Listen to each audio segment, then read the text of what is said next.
자, 우리가 붙잡을 언약의 말씀의 제목은 창세기 46장입니다. 성도의 모든 시작은 참된 예배로부터 라는 제목입니다. 이 나라가 복음이 있을 때는 해가 지지 않는 나라라는 별명이 있었어요. 영국인데 어느 날서부터인가 이제 복음이 사라지기 시작하니까 해가 지는 정도가 아니라 예배당이 술집으로 바뀌고 이슬람 모스크, 이슬람 사원으로 바뀌고 나이트클럽으로 바뀌고 지금 너무 심각해져 버렸어요. 또 세계에서 가장 강대국이라는 미국은 열린 예배라는 이름으로 또 힐링, 이 치유라는 이름으로 마치 아이돌 공연처럼 화려한 무대, 화려해요. 무대를 딱 만들어 놓고 사이키 조명이라고 있잖아요. 막 반짝반짝하는 거. 이 사이키라는 게 원래 그리스 로마의 푸시케라는 신에서 따온 이름이에요. 영혼을 관장하는 신인데 이제 정신없이 영혼과 정신을 홀딱 뺀다 그런 의미 같아요. 막 사이키 조명이 돌아가고, 그리고 마치 대중음악 가수들처럼 사람들이 옷을 입고 나와가지고 한 두세 시간 이상씩 막 펄쩍펄쩍 뛰어댑니다. 찬양이란 이름 아래 뛰어댑니다. 그러면서 말씀을 듣는 시간은 10분이나 될까? 그게 예배인 거예요. 저는 찬양을 신나게 하고 그런 걸 뭐라고 하는 게 아닙니다. 예배라는 자체가 하나님 중심이어야 되는데 사람 중심으로 바뀌어버린 거예요. 이걸 성경에서는 타락이라고 합니다. 여러분들, 우리가 하나님께 모든 걸 드리는 사람이고 하나님께 드려져야 돼요, 마땅히. 그런데 인간이 거기에 끼어들고 인간이 영광을 받고 인간이 중심이 되면은 그게 타락이라는 거예요. 지금 한국 교회 안에도 이런 풍조들이 자리를 잡고 있습니다. 이런 모든 일들은 복음을 놓치면서부터 시작이 돼요. 예배의 대상을 잃어버리면서 이런 인간 위주의, 인간 중심의 이상한 교회 문화들이 일어나게 되는 겁니다. 오늘 예배에 대한 좀 진중한 오늘 깨달음이 있길 바랍니다. 자, 서론의 말씀입니다. 하나님께서는 정말 사랑의 하나님이 맞아요. 왜? 인간 구원을 위해서 자신을 희생하셨거든요. 그런데 이런 하나님께서 성도를 향해서 이 한 가지만큼은 싸우라고 하셔요. 여러분들, 싸우는 건 다 안 좋은 거잖아요. 근데 싸우라고 하셔. 야고보서 4장 7절에 마귀를 대적하라. 이 대적이라는 말이 뭐냐면 원수와 싸우는 거예요. 원수. 마귀가 원수라는 얘기죠. 마귀와 싸우라는 얘기예요. 베드로전서 5장 8절에도 근신하라 깨어라 너희 대적 마귀가, 똑같은 대적이라는 단어가 나왔어요. 원수 마귀예요. 싸워야 될. 우는 사자같이 돌아다니며 삼킬 자를 찾나니 9절 너희는 믿음을 굳건하게 하여 그를 대적하라. 자, 왜 사랑의 하나님께서 마귀와는 자꾸 싸우라고 하십니까? 구원받은 성도들을 향해서 마귀가 벌이는 일이 있기 때문에 그래요. 이건 싸워야 되는 일이에요. 자, 첫 번째입니다. 마귀는 하나님의 말씀을 기록한 성경은 하나님 말씀을 기록한 거잖아요. 근데 성경을 볼 때 희한하게 핵심만 피해가, 핵심만 모르도록, 핵심만 못 보도록 만들어요. 마귀가 하는 짓이에요, 이게. 그럼 여러분들, 성경의 핵심이 뭡니까? 예수님이 직접 설명하셨어요. 요한복음 5장 39절 너희가 성경에서 영생을 얻는 줄 생각하고 성경을 연구하거니와. 여러분들, 영생이라고 하는 영원한 생명은 하나님 말씀 안에만 있잖아요. 그러니까 종교생활하는 교인도, 예수를 그리스도로 고백하는 성도도 성경에 집중하는 거예요. 자, 그런데 이 성경이 곧 내게 대하여 증언하는 것이니라. 무슨 말씀이죠? 성경 66권 이 전체는요, 그리스도에 대한 설명서이다. 그렇다면 그리스도 이 한 단어로 성경 66권을 봐야 되는 거예요. 어디서든 그리스도만 보여져야 되는 거예요. 여러분들, 아무리 희한한 것을, 또 아무리 새로운 것을, 아무리 놀라운 것을 성경에서 찾았다고 해도 그게 그리스도가 아니라면 미안합니다. 본질에서 비껴난 거예요. 성경의 핵심이 아닌 거예요. 자, 그런데 마귀가 이 그리스도를 못 보도록 만드는 거예요. 신학을 하고 신학 박사 학위를 받고 난리를 죽이는데 그리스도만 몰라. 희한하죠? 고린도후서 4장 4절에 이 세상의 신이, 여기서 말하는 이 세상의 신은 참된 신이 아니고 가짜 신, 하나님이 아니고 가짜 신, 하나님 행세를 하는 신, 마귀를 얘기하는 거예요. 믿지 아니하는 자들의 마음을 혼미하게 하여 그리스도의 영광의 복음의 광채가 비치지 못하게 함이니, 그리스도를 막는 거예요. 자, 두 번째입니다. 마귀는요, 하나님의 자녀가 아버지이신 하나님께 드리는 기도, 이 기도의 능력을 너무나 잘 알고 있어요. 그래서 될 수 있으면 기도를 자꾸 오해시켜 버리는 거예요. 이 땅에 100년 전에 기독교가 들어왔어요. 그런데 저는 이렇게 표현합니다. 성경책은 들어왔어. 그러나 확실한 복음이 들어오질 않았던 것 같아요. 아무리 제가 뒤져봐도 확실한 복음이 없어. 그냥 대강 복음, 희미한 복음이 들어온 거예요. 그렇다 보니까 여러분들, 우리 대한민국은 5,000년 찬란한 문화가 아니고 5,000년 동안 종교, 우상, 미신 여기에 잡혀 있었잖아요. 종교, 우상, 미신에도 기도가 있어요. 기도의 방법이 있고 기도의 내용이 있단 말이에요. 이게 이름과 모양만 바꿔가지고 교회 안에 그대로 들어왔는데 기도회까지 파고 들어온 거예요. 그래서 그리스도 말고 자꾸 다른 복을 찾는 기복주의 기도가 많은 거예요. 왜? 종교, 우상, 미신에도 비나이다 복 빌었잖아요. 그게 기복주의 기도로 바뀐 거예요. 또 체험할 수 없는 영이신 하나님을 몸, 이 육신 가지고 자꾸 체험하려고 하는 신비주의 기도가 많은 거예요. 왜? 종교, 우상, 미신에도 이 육신의 체험, 막 이런 체험들이 많거든요. 그러니까 싸우라고 하는 거예요. 세 번째로, 말씀을 봐도 핵심을 놓쳐버려. 기도를 하더라도 틀린 기도를 해. 그러면은요, 가장 중요한 예배가 백날 첫날을 드려도 하나님과 통할 수 없는 예배가 돼버리는 거예요. 우리가 전도 현장에서 교회 다니는 종교 생활하는 교인들 많이 만나잖아요. 불신자보다 문제가 더 많아. 왜요? 예배 실패해서 그래요. 그럼 그 교인들이 예배 빠지느냐? 예배 주구장창가. 새벽 예배, 수요 예배, 금요 예배, 특별 예배, 뭐 난리를 죽여요. 부흥의 기동까지 가. 그러면서 망해. 왜? 이런 이유 때문에 그런 거예요. 예배 드리다가 망하는 일이 벌어진다니까요. 그게 바로 가인의 예배입니다. 창세기 4장 2절, 가인은 농사하는 자였더라. 가인이 농사꾼이래요. 그래서 4장 3절, 가인은 땅의 소산으로 제물을 삼아 여호와께 드렸고, 당연하죠. 농사를 지었으니 얻은 것 가지고 예물도 드리고 예배를 드린 거예요. 이게 뭐가 잘못됐습니까?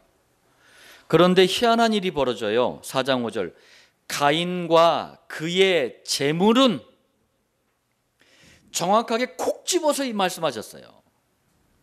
가인과 그의 제물은, 그리고 받지 아니하신지라. 아니, 모든 예배는 하나님이 받는 것 아닙니까? 그리고 놀다가 쉬다가 벌어진 일이 아니에요. 예배를 꼬박꼬박 드리다가 이런 일까지 벌어집니다. 4장 8절, 가인이 그의 아우 아벨을 쳐 죽이니라. 여러분들, 예배 드리면 형제간에 살인사건 벌어지는 겁니까?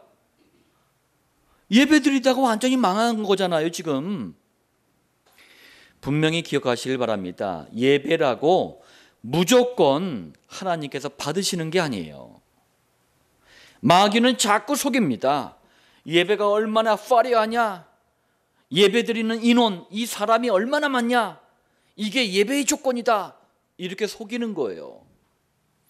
그래서 막 주구장창 사람들만 모으는 거예요. 물론 많은 사람들이 예배 드려야죠. 그런데 그게 조건이 아니에요. 하나님께서 받으시는 참된 예배의 조건이 아니라는 말이에요.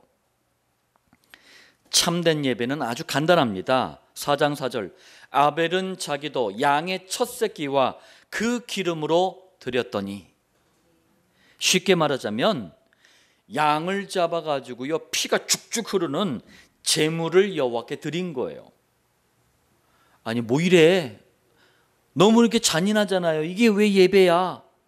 여기엔 중요한 의미가 있는 거예요.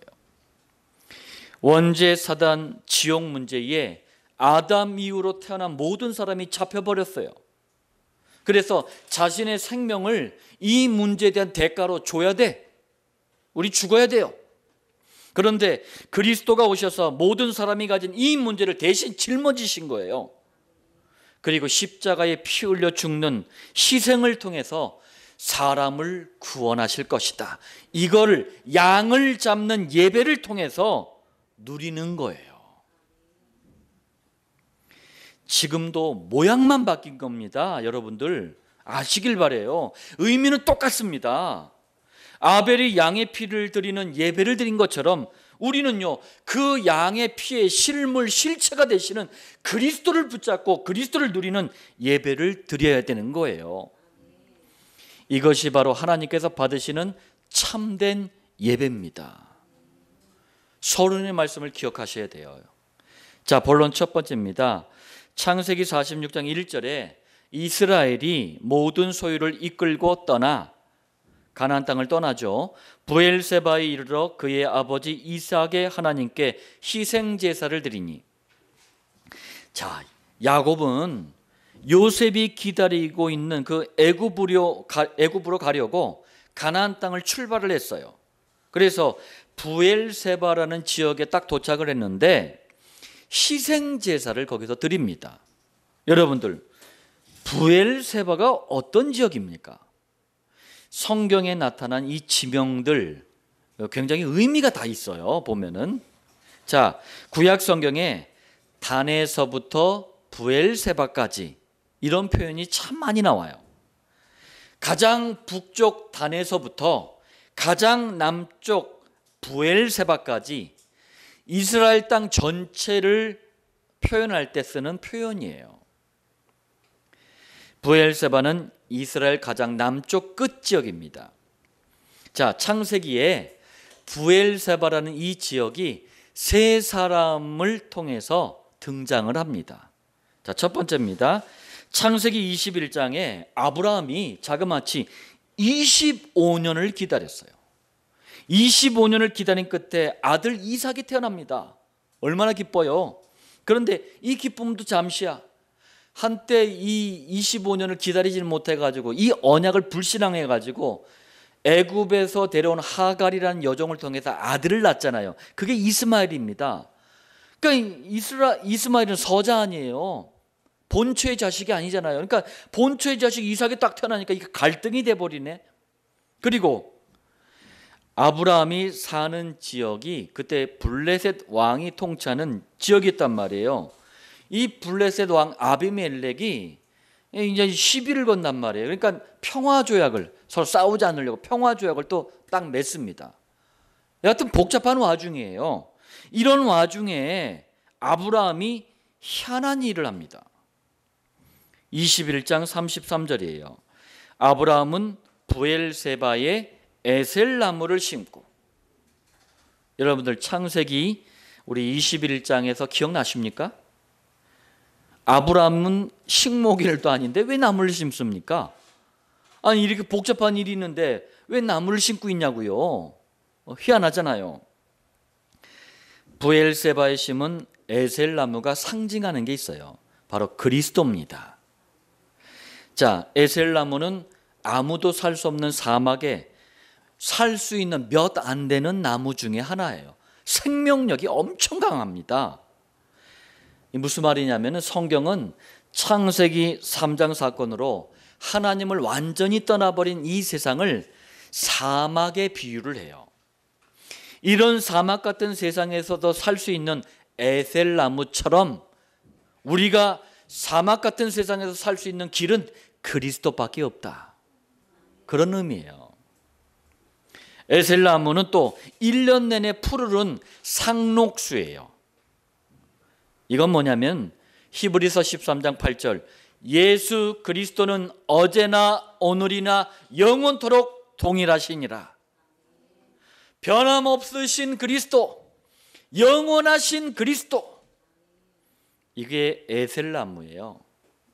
또 에셀나무는 3m에서 10m 사이로 이렇게 나무가 자랍니다. 그러면서 많은 잎사귀들, 넓은 잎사귀들을 이렇게 쫙 펼치는데 이 잎사귀가 사막에서, 이 더운 사막에서 넓은 그늘을 만들어줘요. 사람들이 쉬도록. 무슨 말이죠? 그리스도는 사막 같은 세상에서 살아가는 우리들에게 참된 안식, 참된 평안을 주신다. 자, 또 에셀나무는요, 비가 오지 않고 가뭄이 들어도 말라 죽지를 않아. 절대로. 왜요? 뿌리를 땅 속에 자그마치 30m 이상을 뻗어요. 그래가지고 지하수를 빨아들이는 거예요. 말라 죽지를 않아. 무슨 말이냐? 그리스도는 사막 같은 세상에서 우리가 영적으로 말라 죽지 말라고 생명수 같은 이 말씀을 강단과 목장에서 계속 공급하여 주신다. 주일도 뭐예요? 생명수를 공급받는 시간이에요. 그러니까 여러분들 주일 예배에 실패하면 한 주간 말라 죽는 거예요. 정리하자면 아브라함은 이렇게 중요한 순간에 브엘세바에서 에셀나무 곧 그리스도를 붙잡고 누리는 예배에, 참된 예배에 성공하고 있었던 거예요. 두 번째입니다. 창세기 26장, 이번엔 이제 아들 이삭 때입니다. 아버지 아브라함 때와 비슷한 위기가 이삭 때에 들이닥쳤어요. 26장 1절입니다. 아브라함 때에 첫 흉년이 들었더니 그 땅에 또 흉년이 들매. 여러분들 사막 지역에서 그나마 흉년이 딱 들잖아요. 대책이 없어요. 그냥 굶어 죽어야 돼. 그래서 역시나 아니나 다를까 이삭이 대책을 세웁니다. 뭐냐? 나일강이 흐르고 있어. 그래가지고 이 나일강이 또 여름에는 막 비가 오를 때 범람해가지고 대지를 적셔줘. 그러면서 곡창지대가 막 길게 펼쳐져 있어. 곡식이 너무 많아. 그게 애굽 땅이에요. 애굽으로 막 가려고 그래. 우리도 위기가 찾아오면 그래요. 그리스도 이것보다는 당장 이 눈에 보이는 세상의 방법, 세상이 주는 가짜 해답, 이걸 자꾸 붙잡잖아요. 이삭이 지금 이러고 있는 거예요. 자, 이때 26장 2절입니다. 여호와께서 이삭에게 나타나 이르시되 애굽으로 내려가지 말고 내가 네게 지시하는 땅에 거주하라. 위기를 피해서 가나안 땅을 떠나 애굽으로 가려는 이삭을 붙잡은 거예요. 그러니까 애굽과 가까운 그랄 지역에 있다가 이삭이 멈추고 후에 브엘세바로 옮겨갑니다. 그리고 브엘세바로 옮겨간 그 밤에 26장 24절이에요. 여호와께서 그에게 나타나시니. 아버지 아브라함에게 나타나셨던 여호와께서 브엘세바에 있는 이삭에게도 나타나신 거예요. 그러자 25절, 이삭이 그곳에 제단을 쌓고 여호와의 이름을 부르며, 그곳에서 브엘세바에서 뭐 한 거예요? 희생 제사를 드리며 그리스도를 붙잡고 그리스도를 누리는 참된 예배를 집중한 거예요. 세 번째입니다. 할아버지 아브람, 아버지 이삭도 따라올 수 없을 만큼 파란만장한 인생을 산 사람이 있었습니다. 그 사람이 야곱이에요. 자, 야곱의 일대기를 한번 보자고요. 팥죽 한 그릇에 형이 가진 장자권을 빼앗았어요. 아버지 이삭도 속여 먹었어. 그래서 축복을 가로챘어. 형 에서가 복수하려고 하니까 피해서 도망을 갔는데 어디로 갑니까? 밧단 아람의 대표적인 도시 하란이라는 지역으로 도망을 가요. 거기 누가 있어요? 잔머리의 황제께서 기다리고 계십니다. 외삼촌 라반.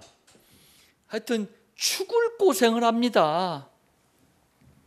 자, 이때 라헬도 만났어요. 그래서 불같은 사랑을 해. 그래가지고 얻은 아들이 누구예요? 요셉. 그런데 다시 가나안 땅으로 돌아오다가 사랑하는 아내 라헬이 죽어요. 그러니까 야곱은 이 요셉을 지나칠 정도로 사랑을 합니다. 근데 물론 요셉이 말귀도 알아들었어요. 언약을 알아들었기 때문에 더 사랑했던 거예요. 자, 옆에서 이 모습을 누가 지켜보고 있었어요? 10명의 형들. 그러니까 두 눈에 시기의 질투, 막 이 불이 막 헐헐 타올라. 그래서 요셉을 죽이려고 해요. 실패하니까 이번엔 애굽의 노예로 팔아버리네. 자, 이런 일들이 야곱의 가정에서 일어난 거고 야곱의 아들들에서 일어난 거예요. 자, 애굽의 노예로 팔려간 요셉의 나이가 17세였습니다.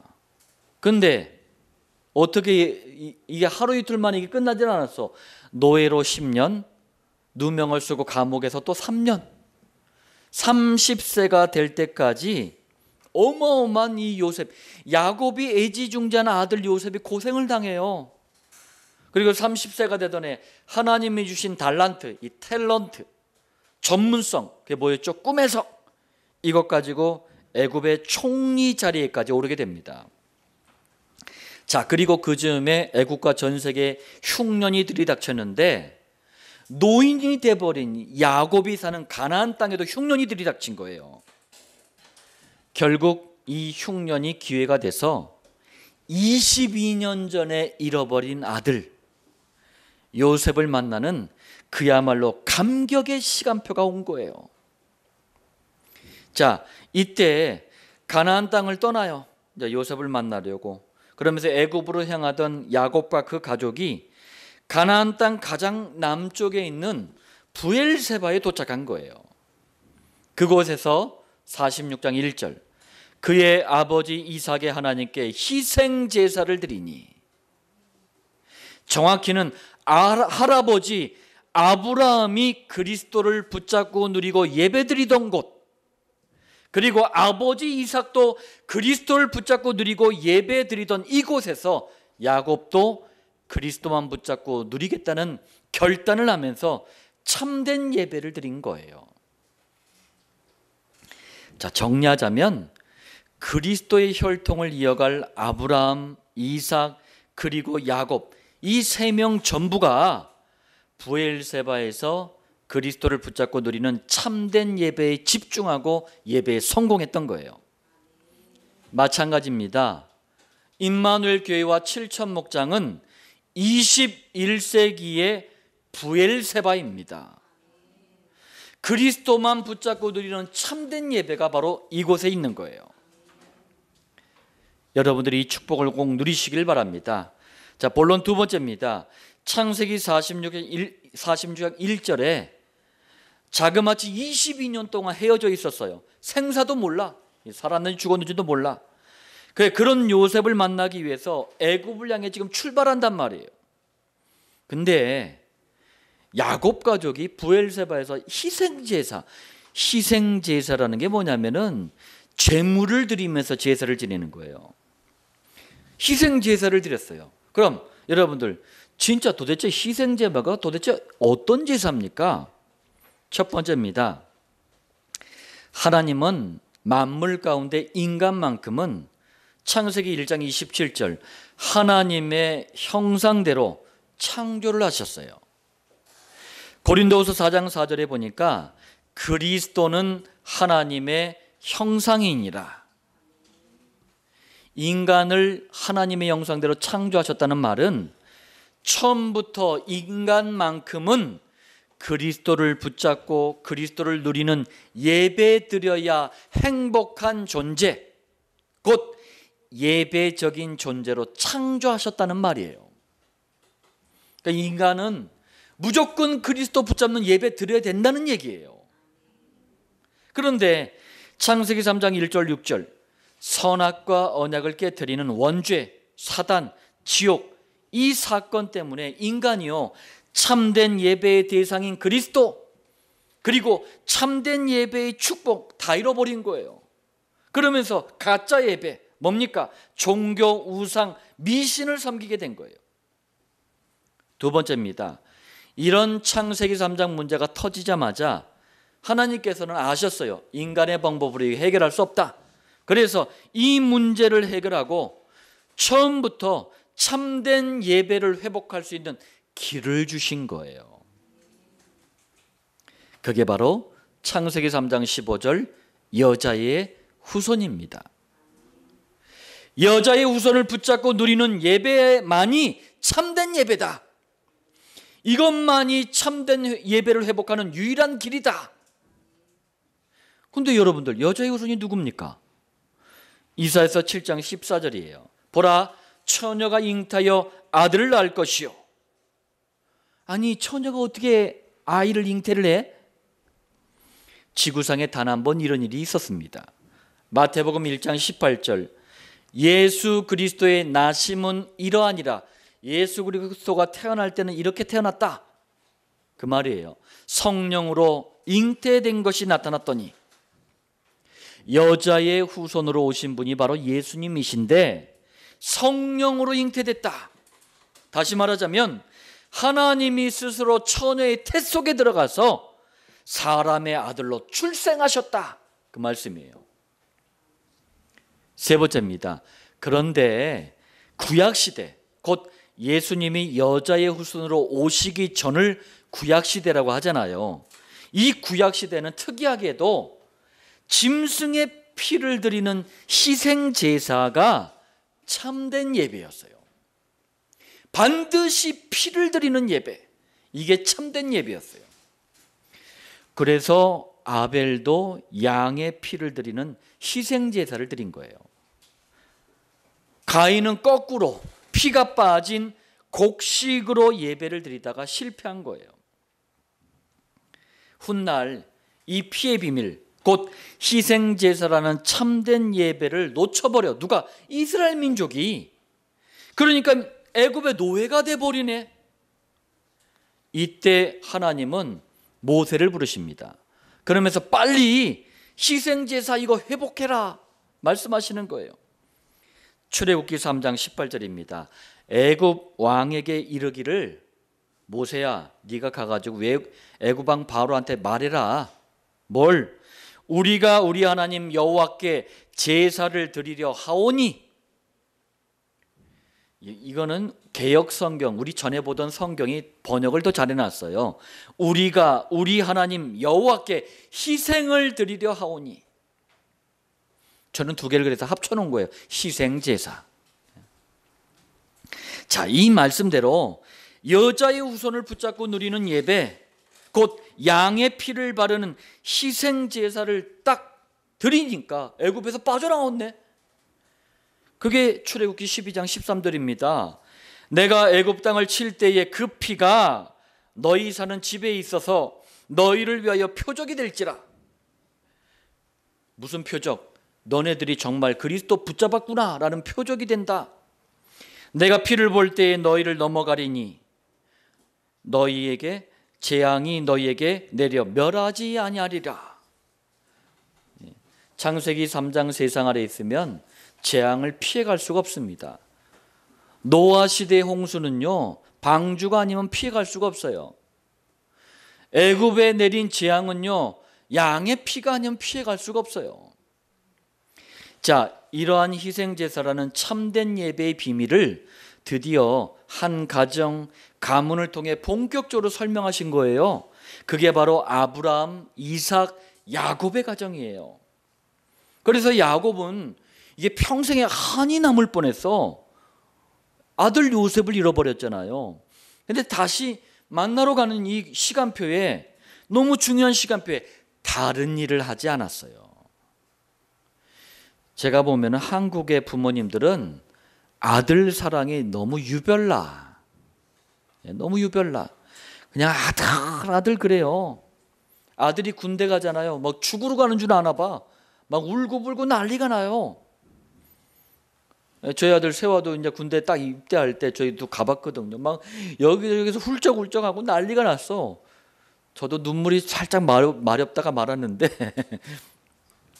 그거는 이제 헤어져서 그런 거지. 뭐 아들, 딸 뭐 그것 때문인 건 아니잖아요. 근데 한국 부모님들은 아들해. 요즘은 18개월 군복무 하잖아요. 그런데도 난리를 죽여. 근데 요셉은 자그마치 22년이야. 22년 동안 못 봤단 말이에요. 그럼 어떻게 됩니까? 야곱이 이래야 되잖아요. 야, 니들 전부 요셉이 뭘 잘 먹냐? 음식 준비해라. 바리바리 다 싸고 막 좋아하는 옷도 사고 난리를 죽여야 되잖아요. 뭘 했습니까? 한번 보시길 바랍니다. 창세기 46장 1절. 부엘세바에 이르러 하나님께 희생 제사를 드리니. 야곱이 이제서야 비로소 제대로 시작을 하는 거예요. 성도의 모든 시작은 희생 제사, 곧 참된 예배로부터 시작이 돼야 됩니다. 본론 세 번째입니다. 언약 가진 성도를 상징하는 게 야곱 가족 70명입니다. 자, 이 야곱 가족 70명의 모든 시작은 부엘세바에서의 희생 제사였어요. 다시 말하자면 참된 예배가 시작이었어요. 자, 성도의 모든 시작을 참된 예배로부터 시작하니까 너무나 자연스럽게 오는 결과가 있었어요. 여러분들에게도 이런 결과가 온 줄을 믿으시길 바랍니다. 첫 번째입니다. 부엘세바에서 희생 제사를 드리면서 시작한 이 야곱과 그의 가족의 애굽 이민 생활이 처음에는요 70명으로부터 시작이 됐어요. 70명. 예. 창세기 46장 8절에 애굽으로 내려간 이스라엘 가족의 이름은 이러하니라. 자, 이렇게 말씀하면서 8절로 25절까지 가족들 명단을 싹 다 기록을 해놨어. 왜? 작은 숫자였다는 얘기예요. 그러면서 27절 야곱의 집 사람으로 애굽에 이른 자가 모두 70명이었더라. 출애굽기 1장 5절에도 나와요. 야곱의 허리에서 나온 사람이 모두 70이요 요셉은 애굽에 있었더라. 전부 70명이 부엘세바에서 희생 제사를 먼저 드리고 애굽 땅에 도착을 한 거예요. 두 번째입니다. 그런데 부엘세바에서 희생 제사를 드리는 야곱과 야곱의 가족을 향해서 여호와 하나님께서는 다시 한번 아브람과 이삭에게 주셨던 언약을 확인시켜 주셔요. 그게 46장 3절입니다. 애굽으로 내려가기를 두려워하지 말라. 뭐야 이거? 전에는 아브람, 이삭, 야곱 애굽으로 가는 걸 다 잡았거든요. 다 붙잡아왔거든.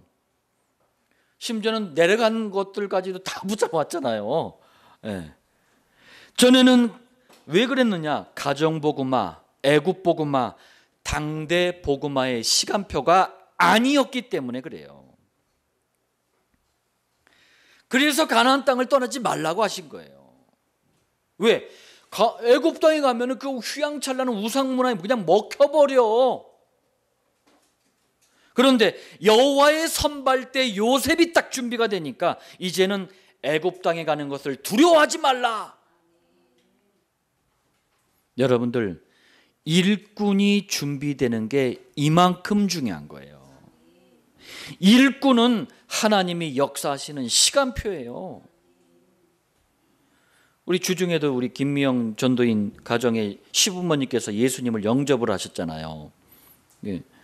종교 생활하던 때는 상상도 못했던 일이에요. 꿈도 못 꿀 일입니다. 일꾼으로 준비되어져 가니까 이런 일들이 일어나는 거예요.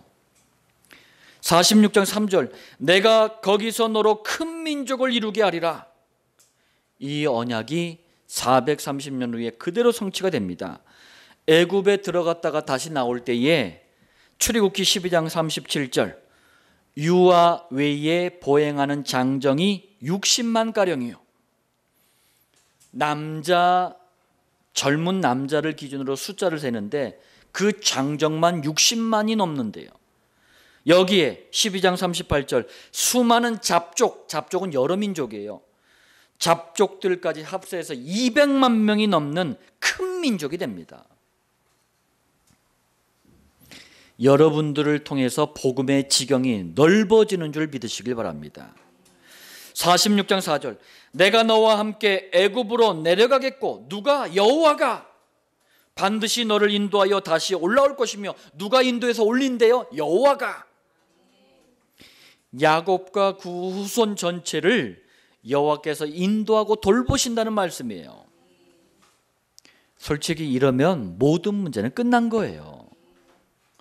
여호와께서 함께 하시는 것이 최고의 축복인 줄 믿으시길 바랍니다. 자, 그리고 이 언약은요 내내 성취가 돼. 430년 후에 애굽에서 나올 때, 또 광야 생활 40년 할 때, 그리고 가나안 땅에 들어갈 때까지 성취가 돼요. 이때 야곱의 12아들을 포함한 70명의 가족이 12지파를 이룬 만큼, 그래서 이스라엘이라는 국가를 만들 만큼 강대해져서 가나안 땅에 들어갑니다. 세 번째입니다. 가정 복음화로 시작이 됐어요. 뭐가? 야곱과 야곱 가족 70명의 여정이. 그런데 애굽에 가면서 애굽 복음화를 이룹니다. 자, 그리고 12지파를 이룰 만큼 커지면서 당대 복음화를 이루게 될 이스라엘 민족으로 발전을 한 거예요. 구원받은 성도의 모델인 야곱과 가족이 누린 이 결과가 바로 부엘세바에서 희생 제사를 드리면서 시작이 된 거예요. 참된 예배로부터 시작이 됐단 말이에요. 지금도 마찬가지입니다. 우리가 예수를 그리스도로 발견, 고백, 체험하는 참된 예배는 그렇기 때문에 생명 걸 만큼 중요한 거예요. 어느 정도라 중요하다고 저는 표현합니까? 예배 성공, 인생 대박. 예배 실패, 인생 쪽박. 자, 결론입니다. 야곱과 요셉으로 이어지는 가정복음화, 애굽복음화, 당대복음화의 언약을 지금 21세기 아닙니까? 21세기 임마누엘 교회와 7천 목장에서는 4가지 비전 5가지 방향이라는 언약으로 붙잡은 거예요. 똑같은 거예요. 그렇다면 어떻게 해야지 이 언약의 성취를 보겠습니까? 첫 번째입니다. 그 시작은 희생 제사를 드리는 거예요. 내일부터 서연이 양 잡아와라, 피 바치게, 그 얘기가 아니잖아요. 그리스도를 붙잡고 그리스도를 누리는 참된 예배, 이게 시작이에요. 그래서 강단에서는 끊임없이 그리스도만 선포되어야 되는 거예요. 이것이 참된 예배입니다. 두 번째입니다. 희생 제사의 비밀, 곧 그리스도의 비밀을 개인화시키는 참된 기도가 있어야 돼요. 그냥 기도라 하지 않고 참된 기도라 그랬어요. 그래서 여러분들 그리스도의 비밀을 붙잡고 누리는 정시 기도가 되어져야 되는 거예요. 세 번째입니다. 여러분들이 참된 예배, 참된 기도, 이게 되어지잖아요. 그러면 하나님이 주시는 응답, 역사, 증거, 이게 오는 거예요.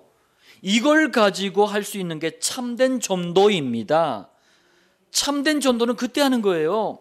하나님이 주시는 참된 응답, 증거, 역사를 가지고 시작하는 게 참된 전도고 목장입니다. 그래서 목장을 통해 이루어지는 것이 4가지 비전, 5가지 방향입니다. 목장은 참된 전도입니다. 자, 성도의 모든 시작은 참된 예배로부터 시작이 됩니다. 여러분들이 이 일의 증인들 되시길 예수님의 이름으로 축원드립니다.